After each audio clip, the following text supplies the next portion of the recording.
Yo, people, what's going on? Back again with another episode of Footy Talk. And it's Why the fuck isn't we? There we go. It's working now. Can you hear me? bro. We went from Hendo to Hengo, bruv. Your guy might be leaving you, bro. How does it feel, blood? Oh, lad, me head's sweating.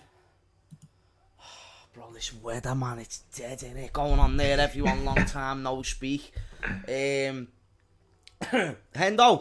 Nino. Yeah, lads, FSG doing what they do best, innit? Just being absolute tits, basically. From what I know, it's just like a contract sort of, like just unexpected, like an unexpected bust up.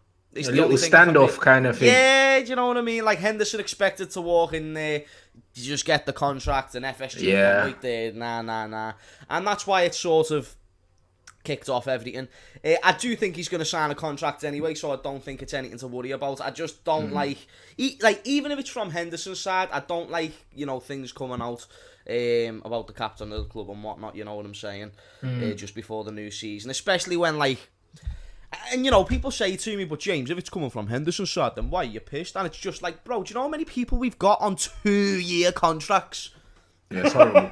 Bro, it's disgusting. I think Van Dijk, Alisson, Fabinho, Henderson, Mane, like, we've got like all of our big players, all the players that if we were to sell we would get money for, they are the ones who are on very little time contracts. So if you talk about running a club and doing it well, it's poor business. Your biggest assets are in what's the word that are vulnerable to going for very little or for nothing. You know, Man United are having a similar situation with Pogba at this very moment. You don't want to lose an asset that you buy for 70 million, 80 million to then go.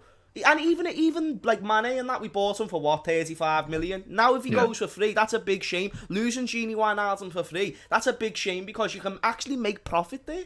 We could have it's horrible business. We could have made 40, 45 million for Gini if he had a few years left on his contract, but instead, you know, you decided to be funny about it. Especially, you know, you see the way Gini plays for his country, so that always boosts the price. I think it's overall that makes me annoyed about these type of things, because we don't seem very stable. It seems like we've got a very good team, and then they've just decided to just leave everything else on halt.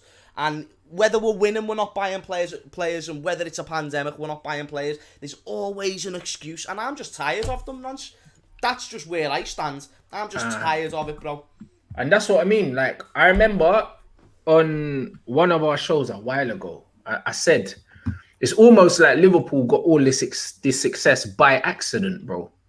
In spite of the owners, because of how good your manager is. Because the way they run your football club, you have no right to have challenged for the Premier League title, just miss out, get to I think Europa League final with the squad that Klopp had, then get to a Champions League final, win the Champions League, win the Premier League, bro. Like, the job that Klopp has done at that club is biblical, bro, because your owners have shown that they don't have a fucking clue how to run a football club, and he's still been successful, bro. Like, how have you got these players on these short contracts? You've lost Gini Wijnaldum, who has still got plenty left in the tank, You've lost him on the free. His face as well. Look at it right there, please. He's smiling. Look at him. Lad. He's on tour as well. He's there living life. He's going to be winning trophies. He's going to be playing around Mbappe and Neymar. He was on the same money as Mason Greenwood, bro. This is what they've done. Than that I don't think that was true. I thought that was a thing for a while. No, he probably is now. He probably is now, but at the time he probably wasn't. Nat Phillips probably got a new contract. Oxlade-Chamberlain and Naby Keita are on more dough, or was on more dough than Gini Wijnaldum. Of course they were, because they came in after, man, and because what's his name? Oxlade-Chamberlain. No, Naby Keita came in, and obviously because Oxlade's English, man gets the English fucking tax on his wages anyway, because the English players are always overpaid, and then obviously, Naby Keita, I think, came in after him. So because he came in after him as well, and all the hype around Keita, he was on more money. But it's disrespectful for the club to do that, bro. And the thing is, when you've got a player, as well, this is what but they should have given him a better contract way before he started moaning about it, bro. Like, because this was a thing we knew this about from the Champions League final. You've just brought up about Klopp. Klopp needs to get more flowers than what he actually gets given for what he has achieved at this club. He really, really does. He wanted to keep Gini, and he never got that option. People say, oh, Klopp must get the final say, surely. No, he doesn't. The money gets the final say. The dough. The amount of figures, what makes sense. But the thing is, the things that they're doing doesn't even seem to really make sense. What they've seemed to have done has gone to Gini, right, you go, because you don't either deserve the money that you're asking for or the security or whatnot. And we're going to go out to spend 30, 35 million on another midfielder, which actually doesn't even look like we're going to do. Yeah. And even if you do, they're not good. For 35 million, you don't get a better midfielder than Gini Wijnaldum in this current climate. You don't. You have to spend 50 to get anyone anywhere near as good as Gini, bro. Gini's class, man. He's quite, bruv. He already shown in the Euros, bro. He was one of the best midfielders in the tournament before he went out. Like, the way he plays for his country, he's a different animal. And he's very athletic. He looks after himself. Like, it's horrible business from Liverpool. And a lot of that's got to be attributed to Klopp as well. Klopp really made Gini. It's like he made him realise, like, no, you are, like, even more of a baller than you probably even think. You shouldn't be playing for teams like Newcastle. You can be playing in Champions League winning sides. You know, you are that good, and he proven that to him. And that's what Klopp does with a lot of players, and I think FSG take advantage of that. They've thought, oh, yeah, he's just bought some Scottish fella. Probably don't even know Robbo's name. Some Scottish fella for 8 million from this club called Hull. And he's made him into one of the best left-backs in the world. Let's just carry on doing it that way. Because we're spending less money, and then we get to sell them for however much. Except you don't get to sell them for however much, because you're running them all down to 2-year contracts. Yeah. And then they're saying if they're over a certain age, we're only offering certain amount. It's bullshit, bro. Sense. But that's bullshit as well. Because why are you giving James Milner, when he's 34, new contract? Why are you giving James Milner a multiple-year more contract when he's 34? So if you're saying, oh, it's because of his age, you're very inconsistent now as well. So not only are you making poor decisions, and not only are you making questionable decisions, now you're being inconsistent with your decision making. Yeah. Just make it make sense. And I listen, but I can't listen right now, though, Rants. How can I listen when they're just chatting nonsense? My captain leaving the club, this, that, and the other. And the reason why it got the uproar that it did, and the reason why you see the likes of the PSGs and the Atletico Madrids and the Juventuses being talked about in Henderson's name is because he is important to the team. The reason why Klopp doesn't want him to go is because he's massive to the squad. Well, it's the same as Milner. That's why you're paying Milner the money to stay there, because he's more than a footballer, innit? But you know what, though? On the Milner thing, sorry to keep interrupting your Rants, but it's like Gini's just went. Gini is, for when Virgil isn't there, he's the captain of the Netherlands. He's a leader in his own right. So now he's gone. James Milner, it was basically next to confirm the other day that he's going to run out this last year, and he's just going to go. And the club won't extend his contract. So that's another leader then that has gone and left. 100%. You've lost Gini, you've lost James Milner, and now these talks about Henderson, you're thinking, right, let me just save a little bit of money and just be a little bit funny with the captain of the football club. Fuck off, man. Like, it's a joke, isn't it? It's a joke. It is a joke, bro. And this is the thing, and that's why I say, as a football fan, it's very easy to get disillusioned with football, bro. Like, when shit like this is happening, bro. This is common sense stuff. Like, you don't have to have attended business school and all these things to understand, that the way they're running this football club, one, isn't sustainable, and two, isn't conducive to success, bro. Like, it's a fucking joke. The only thing FSG as an owner, from going bruv, as an owner, you should literally know who your most important players are. If anything else, you don't have to know everything, but you should know who your most important players are, and you should look after them. The fact that Henderson, is even having a dispute with Liverpool, it's clearly because the owners have disrespected him in some way. It has to be that. It has to be that, because he doesn't seem like the kind of player that's going to be like, yo, I want 200 grand a week. He's not that kind of player. He's on 140 a week right now. I can nearly guarantee he probably wants the same. He probably wants the same, and he probably wants an extra 2 years or something like that. And they're probably saying to him, we'll give you one, or you have to take a pay cut. It's one of the two. Yeah, 100%. It's one of the two. 100%. It's one of the two. And correct me if I'm wrong, but the injury that he had earlier on in the season, that's the first injury I remember him having in a long time. That's had him out for a while. He's not a super injury prone player. He's not. If FSG made the excuse, oh, you get too many injuries, why fucking sell Gini then? Someone who never got injured. Someone who was always available. Oh, and by the way, is younger than Henderson. if you can make it make sense for me, then I'll listen and I'll jump on board and I won't make these videos about me having a go at FSG and stuff like that. But in the meantime, while I'm seeing this absolute fuckery, even off the pitch stuff, you know, like the furlough, the Super League, like all these type of things, I'm just supposed to be like, yeah, go ahead then, like, sweet, I forgive you. How many times do I forgive you till I look like the dickhead? Yeah. Do you know what I mean? Bro, people bro, just, if they got no keep on respect for the expecting club me to be captain, sound. bro. If they've got no respect for the club captain, no one's safe, innit? Let's keep it a buck, innit? Nobody's safe, bro. But all of like, our that's the biggest one player assets you are want to also keep happy. all of our other biggest assets, and that's the way you've got to look at these players. Even though I, as a fan, look at them as players, they're also assets. Oxlade-Chamberlain, he is considerably less than what we bought him for if we were to sell him. Naby Keita, same situation. Jordan Henderson, even though I think we bought him for 25 million. For 25 million. You'd get that back though. You'd probably get that back now. We could get that back right now if we wanted to. But the thing is, then if you let it run down, then what are you getting for him? Peanuts. You've already got peanuts for Gini Wijnaldum. Virgil van Dijk, you could, you know, with his age, probably not make profit. But it's just with these assets, where are you making the money? Where is the money going to come in? Because we're a buy to sell club. Your money's always come from big sales, but now you don't have any big sales. Yeah. Sell to buy. So now you don't have any big sales. They're going to fuck Klopp. They're going to fuck Klopp now because you were very fortunate at the time that you had two very big assets here to cash in on.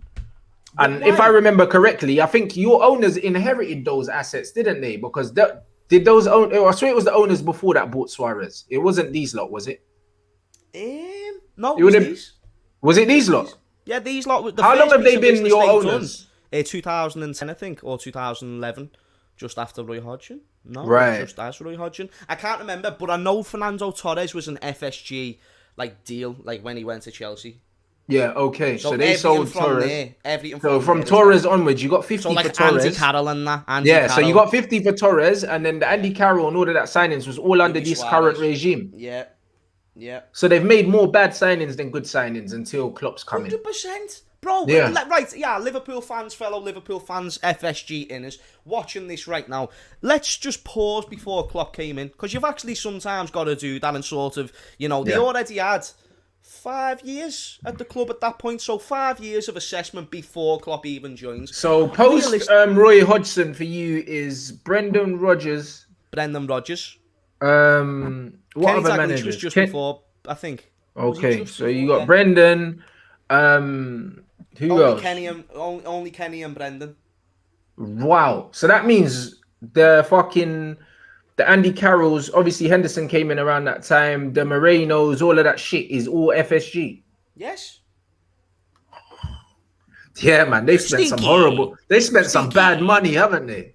Bro, they've spent some bad money. They really, really have. You know, and the only reason why you look up right now, players like, you know, Gini Wijnaldum, Sadio Mane, these are players who were never destined for super greatness, you know. Gini Wijnaldum was 24 in a Newcastle team playing on the left mid. Yeah, you're right. Yeah. You know, he wasn't really someone who was touted up to be one of Memphis was the superstar in that team. And Gini was the other guy. Yeah. Hey, let's even talk about Virgil van Dijk for a moment. Supposedly supposed to be the biggest flop in Premier League history, 75 million for someone who played for Celtic and Southampton. Now he's the best centre-back in the world. You know, it's no coincidence a lot of these players that come to Liverpool leave a world-class player in some way, shape or form.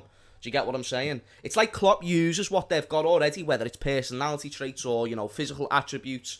He uses that and then he just creates a gem. And it's like he knows how to do it. Man management is perfect. The way he tactically uses players is perfect. And it's just, even though we will get things wrong, that's just life and that's just what humans do. Overall, he gets the majority of it right, and he has made FSG look like superheroes, because the way I hear but they were there for the Champions League. Tell me what they really, really done. Tell me what they really, really do. And you could talk about all the Jordan Ives leaving and getting good money for them, Brewster and stuff like that. But all that only becomes so good when you see what's coming back in. Yeah, and when we're not winning anything and we're not buying things, and then when we're not winning anything, then we're still not buying things, it doesn't... You know, we got away with Champions League last season. How many times did they come on this channel saying, yeah, we don't deserve Champions League? Because, you know, what team who loses 6 games in a row at home does? You know, and you saw the way other teams play. We ended up dead. So I'm thinking to myself, yeah, man, already got Kanate. surely now that gives FSG no excuse, because if you're in Europa League, you're probably losing a considerably amount less than what you would be getting. So there would be a slight excuse. Now there's none, and nobody is still jumping on that FSG. Well, people are staying on the FSG train and not realising what they're actually doing. Makes no sense, bro. Makes no sense. It's so unpredictable. I am worried for when Klopp leaves, because you don't know what's going to happen from there. Fuck, I'm telling you, bro. And there's a rumour here saying you've made an attempt to sign Frank Kessie. If you have, he's a brilliant footballer, and he absolutely smoked. Decent. He smoked us, like when he played against us. He had a goal disallowed wrongly. He's one hell of a player. He's very much a Klopp kind of player. As a squad player, I certainly wouldn't mind him. Bro, honestly, I think he starts for you, bro. Like, he's that good. He's mobile. He's very strong. He's good at retaining possession, and he's very much a Klopp kind of player, in the sense that he'll aggressively press. He's very physical, and he keeps the ball well, man. Like, he's a baller. The only thing I have to rebuttal that, I don't even disagree with what you've just said. He's not getting in above Thiago, he's not getting in above Fabinho, and he's not getting in above Henderson, if they're all fit. That's the only reason why I know. You reckon that Henderson? You reckon that Henderson's gonna? You think that Henderson, 100%. By the end of this coming season, Henderson will still be starting for you? By the end of this coming season. Now that's something to be seen. But right now, I think he can push. I think he can push Henderson for sure for that third spot. Just because of his mobility and his physicality. I'm talking about Klopp's point of view as well, though. This isn't even like a Henderson thing right now. No, 100%. Henderson, do you get what I'm saying? And he's a crucial part of the system. So I know going into the season, you never know. Maybe Henderson has another little season where he gets a few injuries, gives Kessie the chance. Kessie does really, really well. But obviously money and that comes into a factor. He's not the youngest, I believe, as well. He's not like 23, 24. I think he is like someone who really should be in their prime right now as we speak. So I wouldn't mind it. Do you get what I'm saying? I just want to see us spend money, get some options. I'm hearing things about Oxlade-Chamberlain being the backup striker. Bro, what is this? Like, what is this? He's going to be... So there's reports coming out that he's going to be like the new false nine and this, that and the other. And I like Oxlade-Chamberlain as a baller, right? But to just automatically knight him as the backup number 9 or false 9 to Firmino, it's just... It baffles me. It just screams that, you're skint or you've done something with your money we don't know about. It's like if your mum gives you £20 to last that week and then it's gone within 3 days and you're like, oh, mum, I need a little bit more money. What the fuck have you just done with that 20 quid? He pissed it away, bruv. Everyone's So it's like, why have we been able to do so well over these transfer windows, selling players, winning Champions Leagues, getting into Champions League qualification, and the money still isn't there? It's why and I know you're losing a lot of money from season tickets, but that shouldn't be the only thing that's funding these big transfers. And you should be able to get free transfers. When you're a size of Liverpool Football Club, one of the biggest clubs in the world, and you're winning trophies, you should be able to make that work and make dough. So why 100%. Aren't we being able to spend that? And that's just it. There's so many confusing things, Rants. I could go on all day. Trust me, and look at this thing. Big up Ryan as well. We're being nicked with players like Bowen. If I was Klopp, I'd leave the club. We're ruining Klopp. You know what's funny, yeah? Jurgen Klopp, because of what Klopp's done with Robbo and stuff like that, bruv, there's only so many times you can turn piss into wine, Like, Klopp's not a magician, bro. He's a football manager, and it's the same with Sir Alex Ferguson. These players better, but he can, but there's on winning Champions exactly. Leagues and but you can't expect him to keep working with this level of player. It's actually a disrespect to the man. It's just like Sir Alex Ferguson, yeah. As much as he made average players look good, he bought a lot of average players, and they played shit, bruv. And we ended up selling them. Like, look, not every average player you're going to be able to bring in, yeah? Not saying that Bowen's average, but Bowen's not the level of player, yeah, that you should be looking at to replace a Genie Wijnaldum. It's disrespectful, bro. Like, It's a joke. It's just like when we replaced CR7 with Antonio Valencia. Yeah, Sir Alex Ferguson made it work, but it's still a fucking disrespect. Do you know what I mean? You don't sell a player for 80 million and then buy, I think Valencia we bought for 16 million from Wigan or something like that. What the fuck? Do you know, just to rebuttal that though, when you talk about like the Sir Alex era and the fact that you did make a lot of average signings, you still had like very fucking successful during that time, and you still went out and made necessary adjustments. But you know why we were successful though. But you know, before the land, and keep that point. Yeah, you had multiple periods of success, but Jurgen Klopp, he is a manager who is not going to stay for 20 years like Sir Alex did. Yeah. And the area that you have got him, you're making him doing rebuilding jobs. And then he builds Liverpool. And then once he's built Liverpool, won the Champions League and Premier League, you're not adding to that. At least United always at least attempted to try and add to that, and it worked out in the end. But the thing is with Manchester United, what a lot of Manchester United fans fail to acknowledge, is throughout most of Sir Alex Ferguson's reign at Manchester United, everyone says, oh yeah, he built X amount number of teams. The core of the fucking team was pretty much the same throughout. You know, like that. Like the class of 92, when Sir Alex Ferguson retired, Giggs was still playing for him. Scholes was still playing for him. Beckham would have still been playing for him if he didn't decide that he wanted to do other things. Gary Neville was still playing for him. Do you know what I mean? Bro, the spine was the fucking same, bro. The class of 92 gave Manchester United a spine for over a decade, nearly 15 years. Do you know what I'm saying? So we are allowed to buy players around them and fit them around them. And if they didn't work, we could fuck them off and bring someone else in because the spine was the same. Do you know what I'm saying? It's easy to add players to a spine, bro. It got to the point where Scholes retired and Fergie brought him back. Do you know like that? So, like, when man talk about, he built X amount of teams. Yeah, he did, but the spine was the fucking same throughout. Like, we went from a spine of 99 team. We had Jaap Stam, David May, Ronnie Johnson as centre-backs. And there was one more. It's lost. It will come to me. Do you know what I'm saying? And then once we changed those centre and Peter Schmeichel in goal. And then we went from Van der Sar, Vidic, Ferdinand. Those were the two centre-back pairings kind of in the spine, innit? Johnny Evans, PK, whatever, they all got fucked off. But we had Vidic and Ferdinand, Stam Johnson, Stam May, Henning Berg was the other centre-back. Whatever. So in Sir Alex Ferguson's reign, he only changed his centre-back partnership here effectively once when in that successful team. The midfield was Roy Keane and Paul Scholes. Then it was Carrick and Paul Scholes. So Roy Keane retired, left, whatever, but then Carrick came in to replace him. We still had Scholes. Ryan Giggs was still there. Beckham was there in 99. We replaced Beckham with Cristiano Ronaldo. Cool. Do you know what I'm saying? We had Van Nistelrooy, then Rooney came in, and then Rooney stayed the whole entire time. So the spine of the team was the fucking same, bro. We replaced Dennis Irwin with Patrice Evra. Then Patrice Evra was there all the way up until Sir Alex Ferguson left. We couldn't get a right back.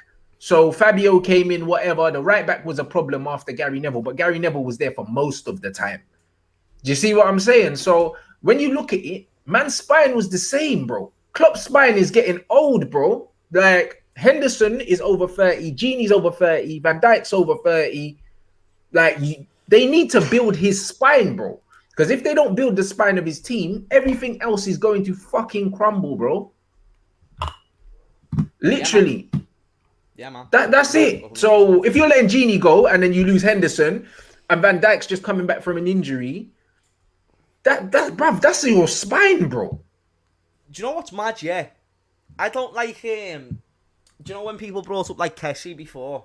I don't like when people say replace him for Naby. I don't think that makes sense. I think it makes a hell of a lot more sense to sell Oxlade-Chamberlain first and then next season think about Naby Keita, because right now we've already lost around 15 million on Naby if we was to sell him in this current moment, and he is still one of our biggest signings. So think about this from a business point of view.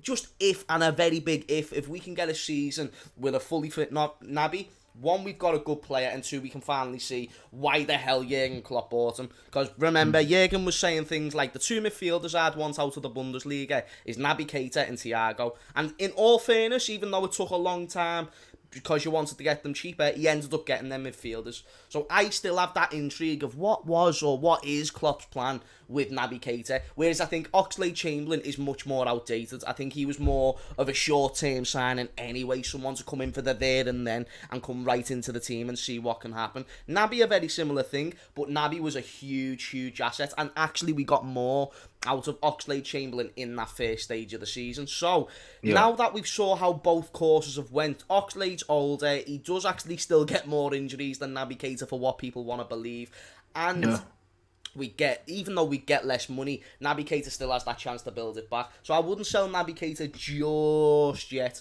just with the fact he's a massive asset and he's younger. But Oxlade-Chamberlain, that's probably the player I'd sell. So you're still a false number 9. Are you the only? I don't know many Liverpool fans. Not many Liverpool fans in the same boat as me for Naby. So that's what I'm thinking. I'm thinking, what is the general consensus with Liverpool fans in terms of Naby Keita? Because most of them. What are they patient with him? Do they still think there's a player in there? Because obviously I don't watch you every week, but it looks like he's not playing as much as you kind of expected when you first signed him. Because of injuries, because of unavailability, and when he does play, it's okay, but it's just, overall, Naby Keita has been one of them where when he plays, you know he's a good player, but he's just not available. So with Liverpool fans realising, we spent 50 mil on you, like, why aren't you turning up yet? It's impatience, you know what I'm saying? But I understand as well, to many degrees, because he isn't available there. So when people do have finished with him, I kind of get it, but I don't like because everyone in the comments is saying he's always injured. He's always injured. Do you know what I don't like? Do you know what I don't like? People don't have the same energy for Oxlade-Chamberlain. That's what I will absolutely say. No, they don't, because he's a homegrown lad, mate. Not even that. It's actually nothing to do with that. When I speak to Liverpool fans about why they want to keep Oxlade over Naby, it's because, but don't you remember what he done in 17-18? The goal that he scored in the Champions League. The run that he had in that season when we got to the final, just before he got injured. Like, bro, you're saying to me you want Naby to go because he gets injured all the time. So does Oxlade-Chamberlain, but your reason for keeping Oxlade-Chamberlain is because he had a good season in 17-18 for a few months.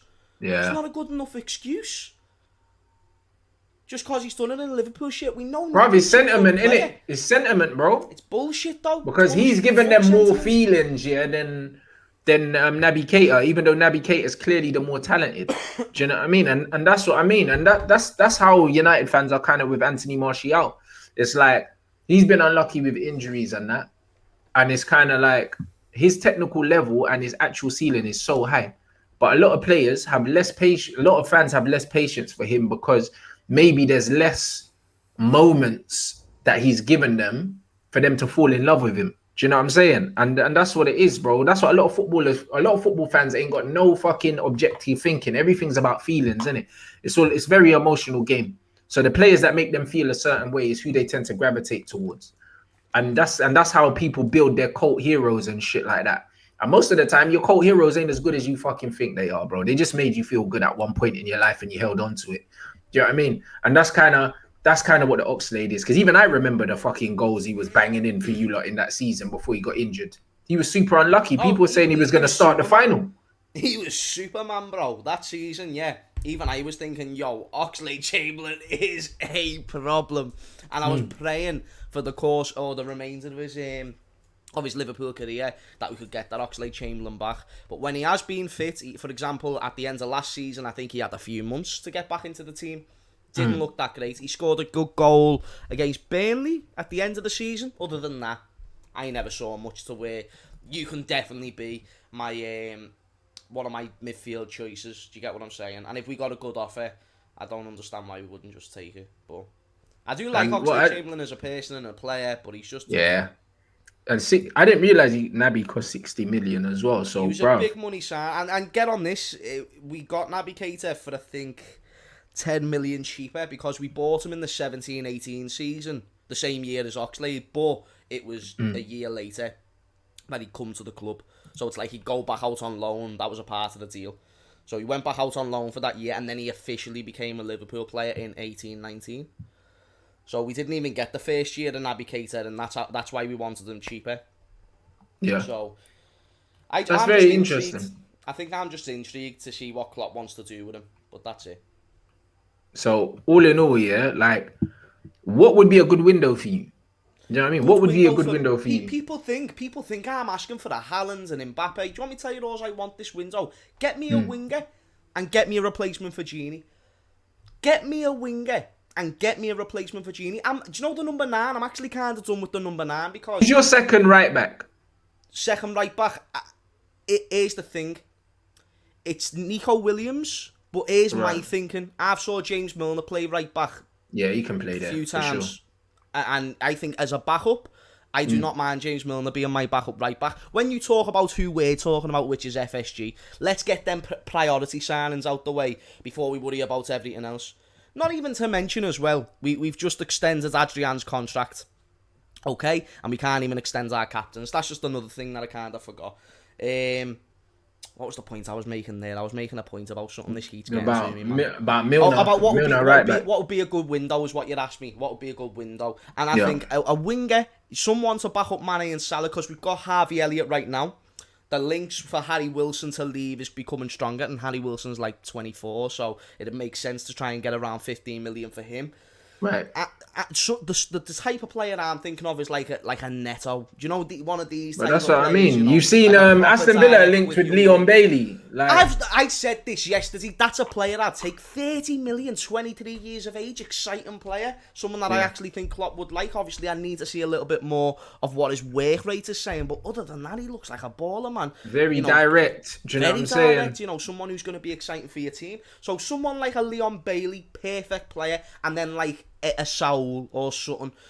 If you give me that, then I'm happy with this window. I'm not asking for a lot. The reason why I'm fuming is because the things that you're doing with these contracts and the extensions and etc., I don't like that. And then the players we're being linked with, I don't like them. So that's why I'm pissed off, essentially. I'm not even trying to be like, let's compete with Man City. You're where I was Bayern maybe Sol like and 2 that. seasons ago, like when we were getting linked with Exactly. scrubs. Now I'm in another place where we're getting linked with loads of good players, and I just know we're not going to get them. You know that, but at least we're getting linked with better players now. Yeah. So I don't know what's Exactly. worse. I don't know what's worse, getting linked with good players, knowing that you can't sign all of them, or getting linked with shit players, knowing you don't want them. Do you know what I'm saying? Like, you're in the better position because at least you know you're getting one very, very good player. We're just getting players that we need to work with. Do you get what I'm saying? It's like you're getting given an Xbox, we're getting the tools for the Xbox, and we have to build ours together. Yeah, it's mad because it's like we got linked with Camavinga, now that's gone quiet, but now we're getting linked with Goretzka, who I don't really want, but he's still a good footballer. He's better than Jared Bowen that you're getting linked with. Do you know what I'm saying? What? So it's one of them ones where it's a strange situation for me now because I know Manchester United can't get all these players. Why can't, you're talking about Goretzka, why can't we get someone like Suchek? What happens to big teams being able to bully these littler teams for it? And with respect, West Ham fans, you are a smaller club than us. Yeah, for we sure. should be able to walk into your team and grab whatever player we want. But instead we're being linked with players because we've got to think around the circumstances. It's bullshit. And I understand you're not going to get every single player that you want, but... And also, what I will give credit, the window isn't over yet. But how is this sustainable is what I always go back to. How is it sustainable? When Jurgen Klopp goes, how is this sustainable? You know what's mad? Like, when you talk about like the Sucheks and all that of this world, the only thing that worries me about Liverpool is look how quickly you got the Konate deal done. So that shows me that when Liverpool... But I swear you announced that literally the day after the season ended, didn't you? Nope, that was bro. I pretty much knew we'd had Konate as a player about 3 weeks before the season ended. Yeah, but I'm saying it was announced immediately. So I'm telling you, like, the same way you announced Fabinho, like when you done the Fabinho thing, it was like different. this. See, Fabinho, we weren't even linked with Fabinho. There was nothing towards it, and then 40 minutes later, we've got Fabinho. Whereas personal terms have been agreed with Konate for like 4 weeks. You know, do you like the Jadon Sancho? It was kind of just one of them, but just for a much shorter space of time. Fabinho and like Jota. No, we all thought we were linked with like Werner, gonna get Werner, and we ended up with Jota. Yeah. So that's kind of just how it ended up panning out in the end. Yeah, you announced it mad quick, bro. Though in that time, so it's a weird one, isn't it? Like football's crazy. Like that makes me think, that you man could have announced or had other things done, like if you were moving seriously in the market. Do you know what I mean? What Even I though the wanted. Canal, He's what I wanted. Rodrigo de Paul is a baller. I'd have loved him at Liverpool because every time I've watched him, he looks very, very exciting. absolute baller. And yeah, speaking of the Jadon Sancho thing, yeah, like the fact Man United still haven't even unveiled this guy, bro. And like only Man United would sign a fucking footballer, yeah, without agreeing what shirt number to give him and all these other things. You'd think that they would have had that conversation first, didn't it? Nobody knows what shirt number Jadon's gonna get, bro. Like I'm hearing that it's an image rights thing. The reason why, yeah, I'm hearing that's the reason why they haven't announced it yet because they still hadn't settled on the shirt number and shit. I didn't know this. I thought he was the number 7, and I. Bro, man is saying he's gonna wear the number 16, bro. What the fuck? Right. Here's my thinking. I never even saw from a source that it was going to be the number 7. I just got my thinking cap on a second. I was thinking, right, Jadon Sancho signs for United. What number is he going to get? Must be 7. For money and marketing, it makes sense to give him that number 7, doesn't it? Especially with the fact you haven't had anyone crazy in that position for years. What is 16, bro? Bruv, man said... Asset like that, are you mad? Bruv, Edison Cavani. Oh wait, are they doing the 1 plus 6? Yeah. Bruv, that's it. 1 plus 6, bro. 1 plus 6, yeah. There we go. Bro, what? Man's giving him Roy Keane and Michael Carrick's number. Is man all right? Oh my days. Oh my days. For a winger. Yeah. And it's Bruv, not like you can't tell me. ordinary winger. It's like Bruv, Jadon Sancho. Give Cavani the 77 or something. Is man fucking skunked, bruv? How is Jadon Sancho waiting for Edison Cavani for a shirt, bro? It's a disrespect, bro. Greenwood wears the number 11 at Man United. Rashford wears the 10. But Sancho's going to wear 16. Are you all right? Like, only Man United could fuck that up. Do you know what I'm saying? Like, Only Fred Man wears United. 17. Only Man United. Like, what's the point in signing a player, yeah? And then you can't announce him. We're bored now, bruv. Like, we're bored. When they finally unveil Sancho, no one cares anymore, bro. Gonna be dead, yeah. No one cares. It's gonna be shit. He's been a Man United player for the last 18 months, as far as I'm concerned, because we were meant to sign him last season. We were meant to sign him last season, bro. It was as good as done. Personal terms been done. The money he's getting paid now is the same money he would have been getting paid last season, bro. Everything was done, and United still couldn't get it over the line. A man talking about number 16, bro, for our most exciting player. That don't make no sense. Literally don't make no damn sense. Like, what is the even point? If they made a video, they might as well not even release it now. Yeah, 100%. But what's the point? Make no sense at all. What's the point? Man's on a holiday, bruv. That's like the equivalent of me doing a YouTube video right now about Kanate signing for Liverpool. It's not really breaking news anymore, is it? Yeah, no. No. Bruv, it's not even news, bro. It's not even news. Yeah. You know what I mean? Breaking. It's not news, bruv. Yeah. It's not news. Like, it's yesterday's paper, or last week's paper, or last month's paper. You know what I'm saying? Number 16. Man are taking the piss, bro. That's There's a hold up finalizing paperwork, bro. Like, come on, bro. You've had 18 months to get this right. It shouldn't really be that hard either when you think about the circumstances of what that would sell and the difference that a number 16 and a 7 is going to make. Do you think it's a possibility he might... Because didn't he do something? Was it either Rashford when he came into the first team or Martial? Where I think they had them on a certain number for a little bit and then they changed it. It was Rashford. Rashford was on a 39, I think. And then Rashford's first shirt was 39, and then it went down to 19 or something like that. And then, yeah, like I think he had the 9s in it. I think it was 39 and then 19. Martial came in as a number 9, and then he got moved to 11, and then he went back to 9. Oh, okay. Oh, no, never mind then. I thought it was like for Martial, like it was the other way round. Do you know? So he was like the 11. Yeah. And then he came in at the 9, and then Jose took it, gave it to Zlatan, gave him the 11, gave him the Ryan Giggs number. And then, no doubt, after he was wearing Giggs' shirt, man started having relationship problems, and then he got the 9 back, and now everything's fine. You know, that's what happens, isn't it? That number 11's cursed, blood. And now Greenwood had the same issue. Wore the number 11 shirt, then got busted with Foden and that. That number 11 shirt is just cursed, bro.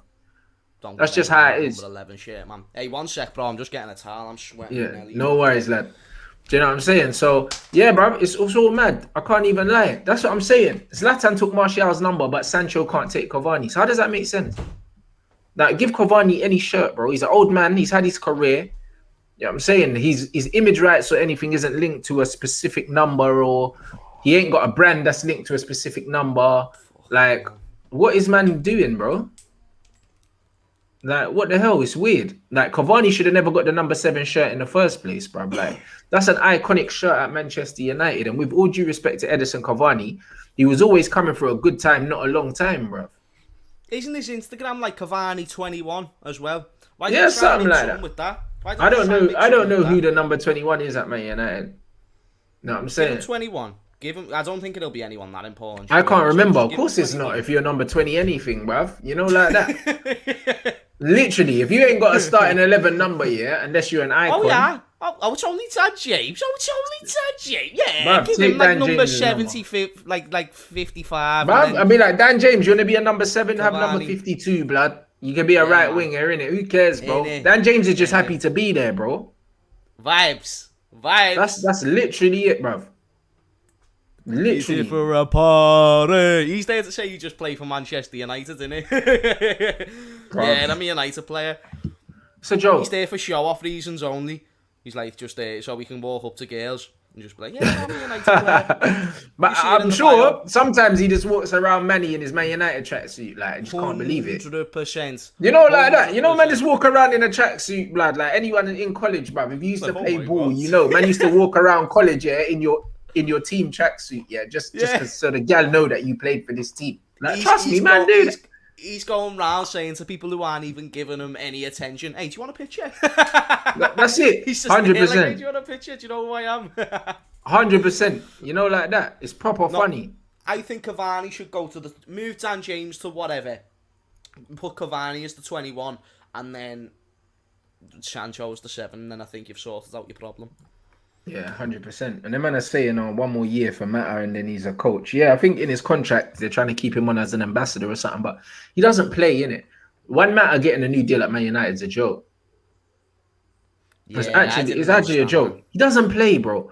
And this is the problem with the football team, yeah? This is why you have players like Bruno saying, I want more money, because you're giving new contracts to players like Juan Mata, and as far as I know, Juan Mata's on more money than Bruno. Like, shit don't even make sense, bro. Like the money, guys. I know in life, like you're worth as much as someone's willing to pay for you, innit? That's how life works. Yeah. Like nobody has like a set value in it, bro. It's how much money you can hustle for yourself. That's how it always is. Do you know what I mean? But like the disparity. Get a new contract as well. What's that, bro? Did Lee Grant get a new contract? Yeah. He did. Huh? He did indeed. And he's going to be a coach as well. That's odd. That's very odd. Bro, the whole thing's weird. Because you've signed Tom Heaton as well. Yeah. Man have 4 goalies, bro. 4? Yeah. Oh, yeah. Lee Grant, Tom Heaton, still De Gea. De Gea and friggin' Henderson. Oh, my God. I forgot Henderson was there. I fully forgot Henderson was there. Oh my God! Yeah, we have more goalkeepers than we have goal scorers at the football club. It's funny. Is Romero gone? Yeah, he's gone now. Apparently, he's been linked with Tottenham. He's been linked with Tottenham, to be fair, and I think he might have been linked with Arsenal as well. He's been linked with a few.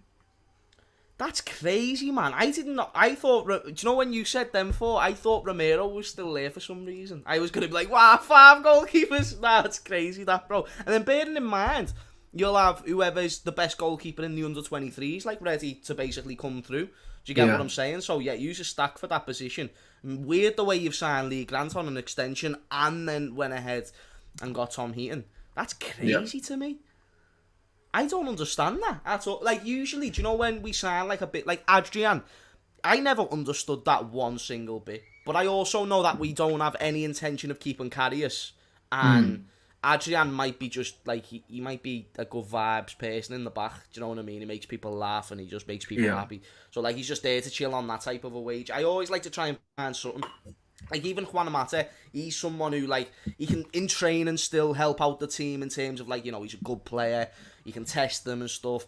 And then obviously he's a leader as well. Other than that, I don't understand an extension for him. I get what you mean when you say like, oh, but he doesn't play, or like that meme, oh, he doesn't play, lads. Like that one makes me laugh. But lads, it's true. It's true. But the clubs, they move different. Sometimes it's even like for structure, isn't it? Yeah. Like, yeah, we'll just keep him on because it balances this out nicer. So it looks like both of our clubs are being moving mad. What about you? Like, first off, what would you say is a good win? Like, do you think you've had a good window so far at United? And then second question to follow up, what do you think United need to do to make it the window you want to see?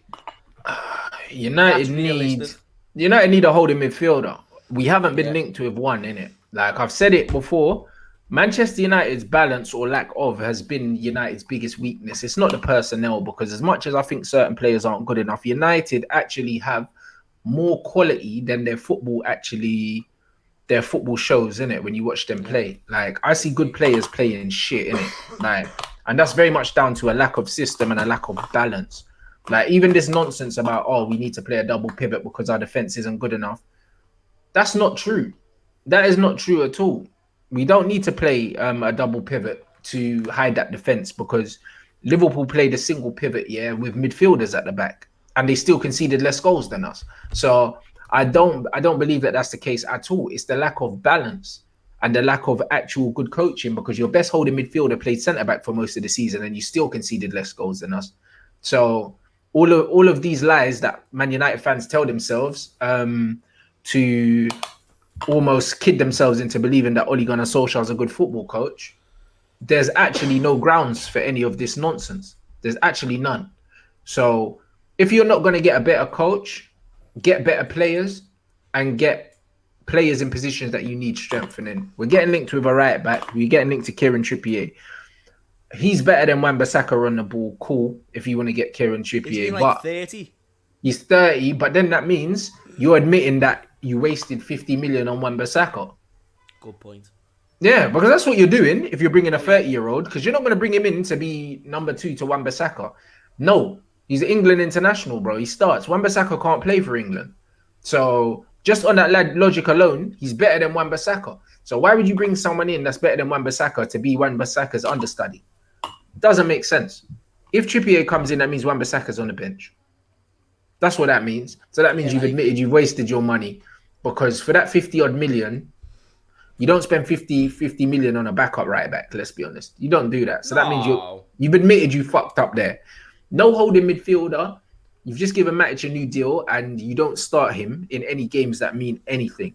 So because of that, we need another holding midfielder. We currently don't have one. Lingard's back at the club at the moment. There's talk he might stay, he might leave. Pereira's back.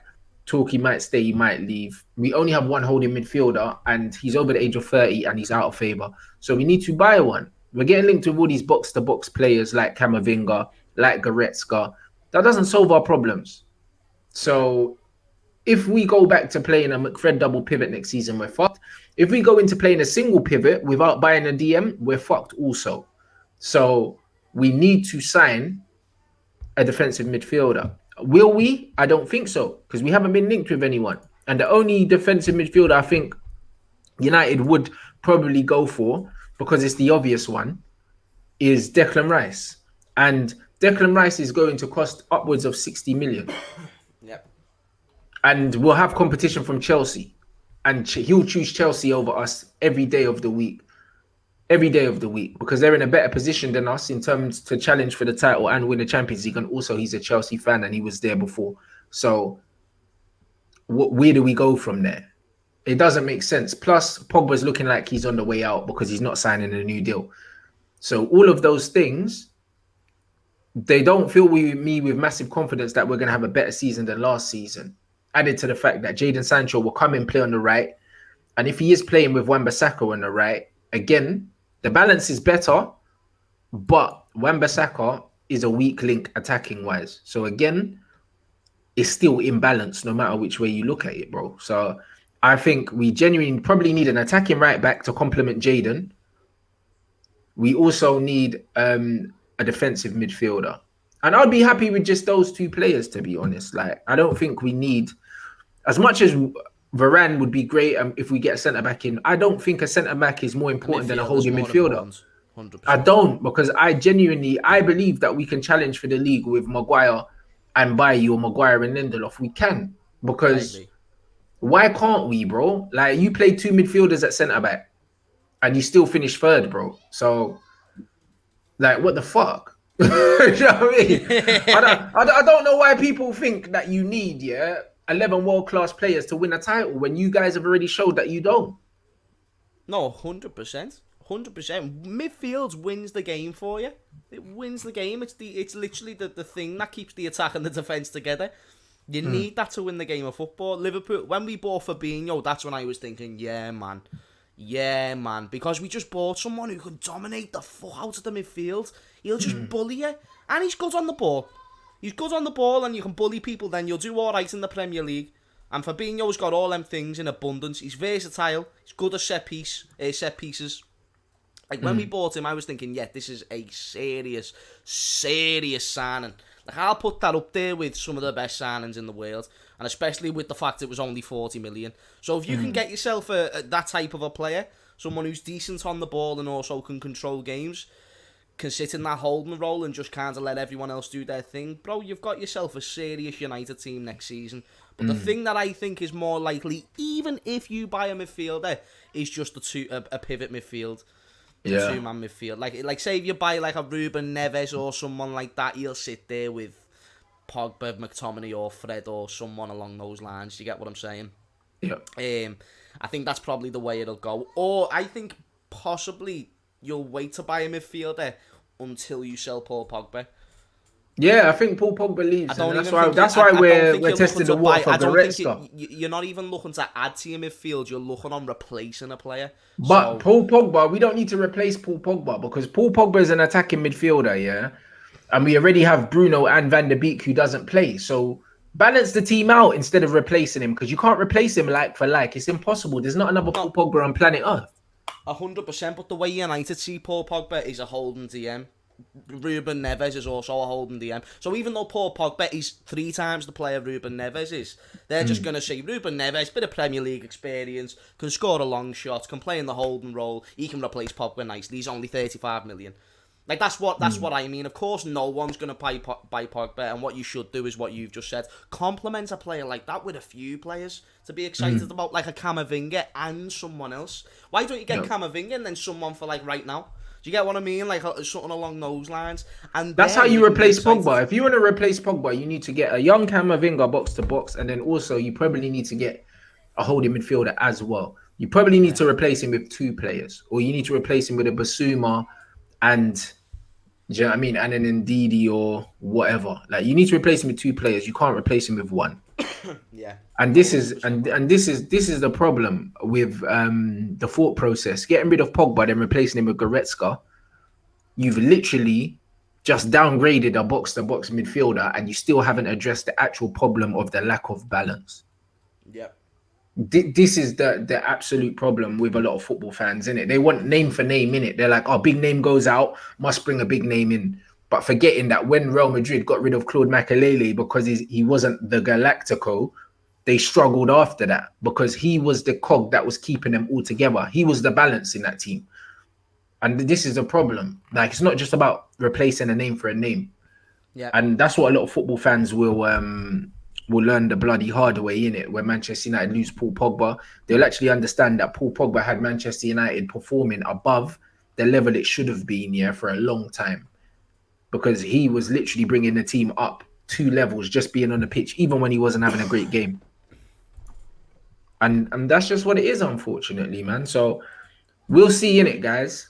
Do you think that possibly, and again, I wouldn't have done this, but just the way United move, do you think Donny van der Beek was the longer term signing? Yeah, I think Van der Beek was Pogba's replacement, I believe. Yeah, but he just couldn't replace him straight away. Yeah, no, 100%. But then if that's the point, you definitely need a holding midfielder. 100%. But here's the thing: we've just spoke about my club and your club, and we've realised that even though they might do some good things and they might do a lot of bad things, it's like, where's the direction? Do you know what I'm saying? Whereas I look at clubs like Aston Villa and I look at clubs like Leicester, their board give their teams the best possible chance of success. The reason why Leicester have just won an FA Cup is because they give Brendan Rodgers the best possible chance of success. Same Villa's starting four in 17-18 was Conor Hourihane, Albert Adame, Jack Grealish and Jonathan Kodjia. Their new potential front four, if you include Leon Bailey, if he is to sign. You've got Jack Grealish, Emi Buendia, Leon Bailey and Ollie Watkins. That's a club right there that has given themselves the best possible chance of success. We missed out on Europe last season. Let's really go for it this season. Leicester City, the same thing. You know, even though they got knocked down last season and the season before with the top four, you better bet your ass they're going to go again, because the board's going to back the manager. He already has. Leicester are already making signings. They've already spent like 20 odd million on Daka. I believe they're looking on making a few more signings. They probably already have made a few more signings that aren't jumping to mind. It's like, these are the clubs that I think have such massive potential to really find a gap in this top six that we're all talking about. You know what I mean? These clubs, also Leeds. Like, Leeds is another team that you can maybe throw into that conversation sooner than we all think, because they're actually a big club as well. So the Premier League, even though it might not be great for us, it is about to get spicy, man. It's about to, because the top six is done. I've knew that for quite a few seasons anyway, but the top six is basically finished. Arsenal have finished outside the top six for what, 2-3 seasons in a row? It's not a top six twice, I think. Yes. Tottenham have just finished outside the top six. Yeah, it's not a top six. You're right. The Premier League's been blown wide open, 100%. And yeah, man, players signing all that. Like, you see Buendia signing for Aston Villa. Over Arsenal. Yeah. So we'll see. But I think as a neutral and all neutral fans who don't support a big team, it's about to get exciting, I think. Absolutely, 100%. And guys, before man wrap up, some Phil Neville slander is always welcome on the channel, bruv, because I told you, man, he was gonna flop, and that's why I say, in life, it's all about who you know, not what you know. Managing David Beckham's franchise, flopping like his brother flopped in management, and this goes back to another thing, that the greatest manager in the history of the game, a lot of people think, hasn't produced one good manager. Phil Neville's failing in the United States of America, bro. Gary Neville failed. Do you know what I'm saying? And it's like, he didn't do particularly well for England either. England ladies, bro. Absolute bum, bro. You can't cut it at a franchise where you've got bare money. Like, bruv. 6 losses. Ooh. Bruv, 8-8, bro. 5-0, bro. He's trying to break the Bulls record. Jeez. Bro, 5-0, cuz. 5-0. What's going to be the excuse?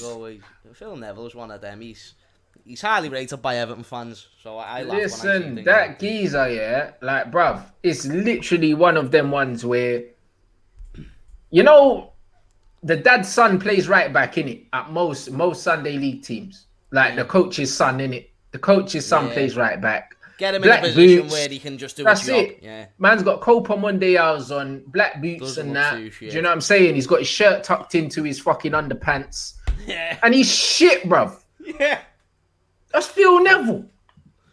Nah, he is. That's Phil Neville. Couldn't play anywhere else, so he became a fullback. Bruv, imagine getting sacked by your own mate, bruv. Worst player in the team. Brother. By your own brother. Like, you came through together, this, that, and the other. Nah, mate, sayonara. Sayonara, you're ruining everything. I said Phil signed his son, you know. Bruv, man, his shirt tucked into his pants, bro. You know, like that, right back. And you know you got the beating of him every time. That's what Neville was as well. Even when he played, his shirt was always tucked in. Tucked in, bro. Right, black boots, kick man into the stands, get booked every game. Scrub. He will get sacked, bro. He will get sacked by his own mates, bruv. Imagine getting sacked by your mate that you grew up with. It's not even personal, bro. Let's deep it a second. So out of all of like the class of 92 or players that have been managed by Sir Alex Ferguson, has anyone got into management and done okay? The best manager out of all of them has probably been I don't know. It's between Roy Keane, who hasn't done nothing, or Mark Hughes, Yeah, who he was hasn't done shit as anything. well. He was shit. Mark Hughes. Maybe Mark Hughes or Steve Bruce. Steve Bruce or Mark Hughes. Either way, it's nothing. It's horrible reading, innit? It's horrible. It's not really the greatest. Like They're all dead. Rooney's he survived relegation, but it's too early to judge Wayne Rooney. Too early. The one who's had the best early start is Steven Gerrard. Out of all the young managers exactly. who came right into football, he's the and one that didn't have anything to do with anyone that managed him, because he probably had the most managers. Out of all of them, Steven Gerrard was under more managers than probably all of the class of 92 combined.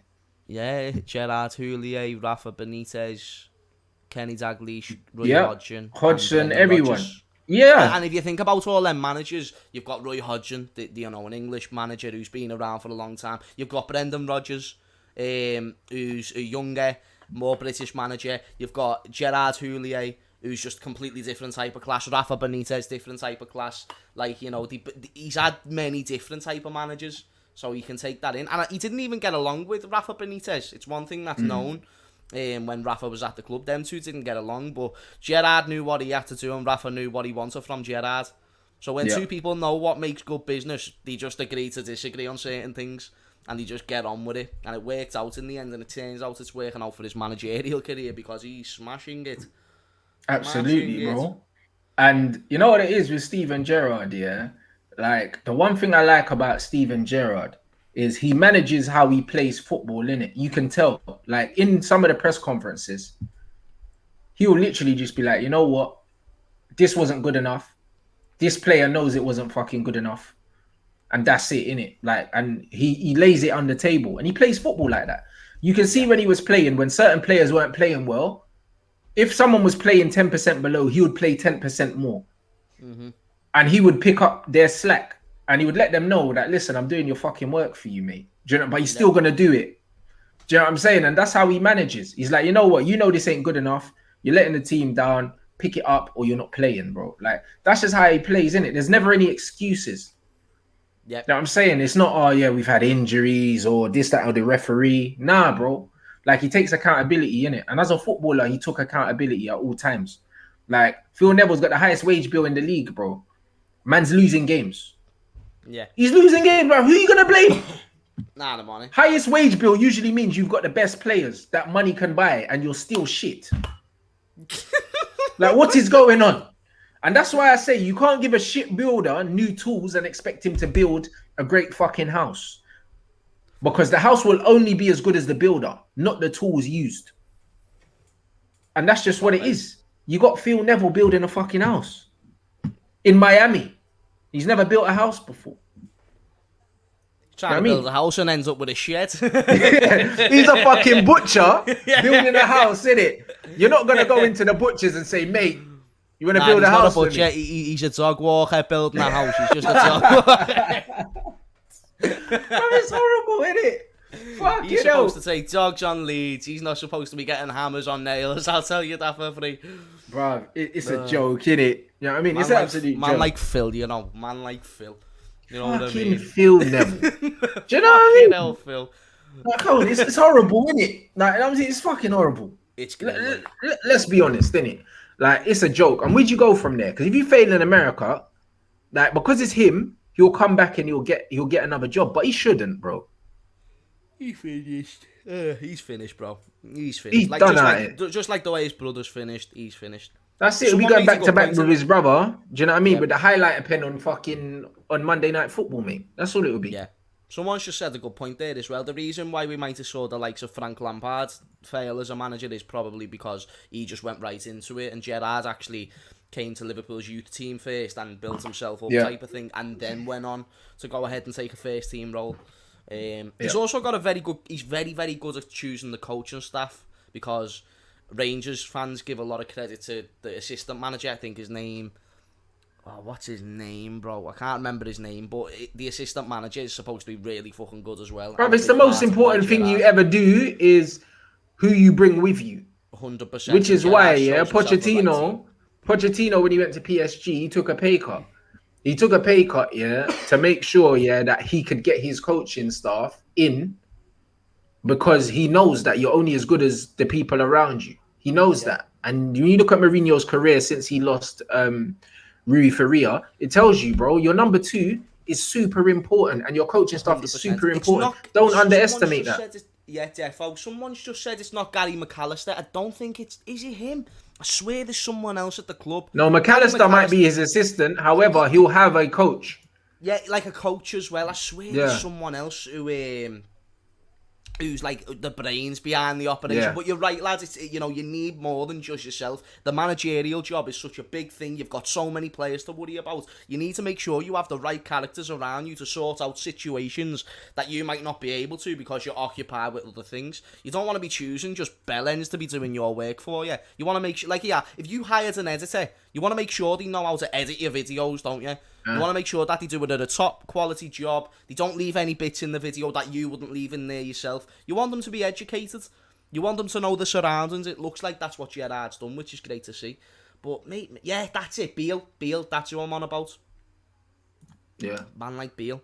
He's supposed to be, like, one of the brains of the operation, mind you. There you go. So that's what it is, man. Like, that's just what it is, man. Your team is super, super important.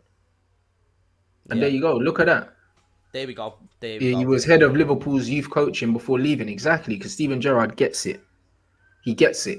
So when we've got Kieran McKenna, do you know what I mean? And fucking Michael Carrick here, who I don't know what Carrick does. You know what I mean? I don't know what he does to this day because he was there with Mourinho. He's there now. The football hasn't changed. So I don't think these guys do anything. Isn't he at Man United? Yeah, but I don't know what he does. Like, literally. So he's an assistant, but you don't know what he does. I thought you meant, I don't know what Carrick's up to nowadays. I don't know what he does. Yeah. I don't know what he does, bro. Like, and this is the thing. Gerrard got it right. Gerrard's like, yo, I can't do this by myself.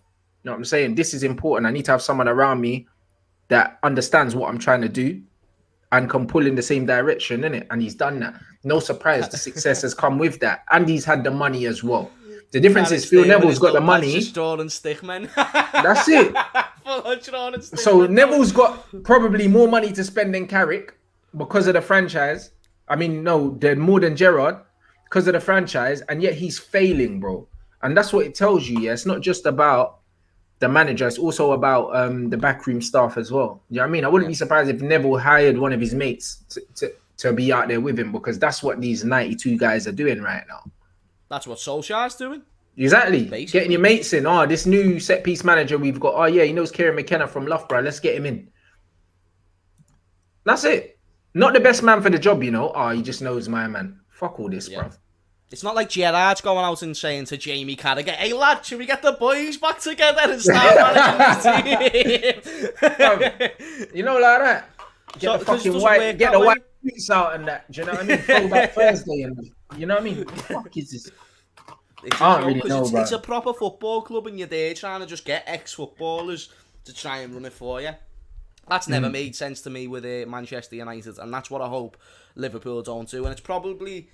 Like, what I don't want to see in 10 years' time is like, oh yeah, there's Genie Wijnaldum coming in, and then here's Virgil van Dijk. It's like, nah, fuck any of that. By all means, come in if you've done your fucking badges and you've done all these other things and you've gone somewhere. Yep. Cool. But if you haven't, piss off, innit? We don't need that. 100%. Like, you shouldn't want that as a football fan. No. You shouldn't want that. You should want people to be there on merit and on merit only. So, like, what have you shown so far? Credential wise that shows that you can have that job, because even though Steven Gerrard might, by the time that he comes to Liverpool, might have only done the Rangers job, he's still shown within that job that he can do well. Do you get what I'm saying? Yeah, poor analogy, 100%. But like it's like a fisher in a smaller pond. You've saw he can catch fish. Do you get what I'm saying? Like, just because he's done it in a smaller pond doesn't mean he put man out in the ocean.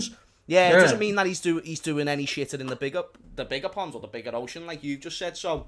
But you don't know. You know what he can do. Yeah. 100%. Do you know what I'm saying? Big up everyone inside. Smash up the likes. You already know 1.3K in the building.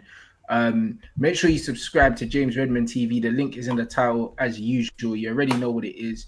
And yeah, what have you got coming up, my G, for the rest of the week?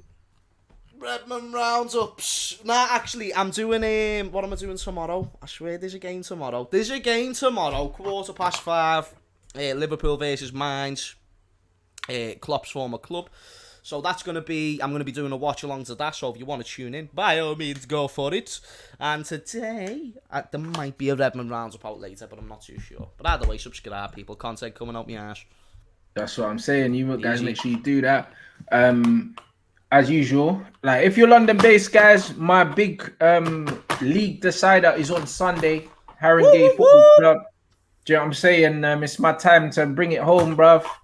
Man can finish the season with more trophies than Ollie and Southgate combined. You get me? So you, man, make sure, if you're London-based, come down and support. The link for the tickets are in the description of every single show I do up until this weekend, man. So big up everyone that supported me. Make sure you follow the Twitch. Yeah, do you know what I mean? Big news coming on that shortly.